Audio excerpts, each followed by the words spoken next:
មកដឹងពីអត្ថប្រយោជន៍របស់ផ្លែល្មុតអ្នកដឹងទេផ្លែល្មុតជាប្រភពនៃសារធាតុចិញ្ចឹមដ៏សំខាន់ជាច្រើនប្រភេទដូចជាវីតាមីន C, EA សារធាតុអង់ទីអុកស៊ីដង់សារធាតុសរសៃនិងសារធាតុរ៉ែសំ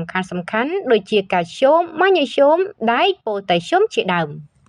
ខាងក្រោមនេះគឺជាអត្ថប្រយោជន៍ខ្លះៗនៃផ្លែល្មុត 1. សុខភាពបេះដូងផ្លែល្មុតមានសារធាតុខ្លាញ់ល្អដែលអាចជួយកាត់បន្ថយជាតិខ្លាញ់អាក្រក់ LDL និងបង្កើនជាតិខ្លាញ់ល្អ HDL នៅក្នុងឈាម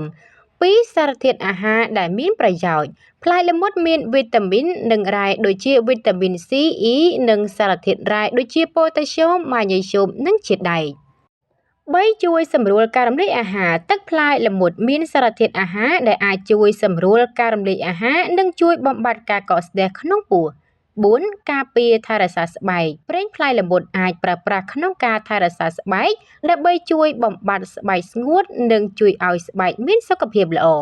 5. សុខភាពធ្មេញនិងឈាមផ្លែល្មុតមានសារធាតុដែលអាចជួយក្នុងការថែរក្សាសុខភាពធ្មេញនិងឈាមបាន 6. ការកែច្នៃនៃផ្លែល្មុតទៅជាទឹកល្មុតទឹកល្មុតគឺជាភេសជ្ជៈដែលមានកម្រិតអ៊ីឡិចត្រូលីតខ្ពស់ដែលអាចជួយបំពេញកម្រិតទឹកក្នុងរាងកាយផ្លែល្មុតគឺជាផ្លែឈើដែលមានប្រយោជន៍ច្រើនហើយអាចប្រើប្រាស់បានយ៉ាងទូលំទូលាយក្នុងជីវិតប្រចាំថ្ងៃ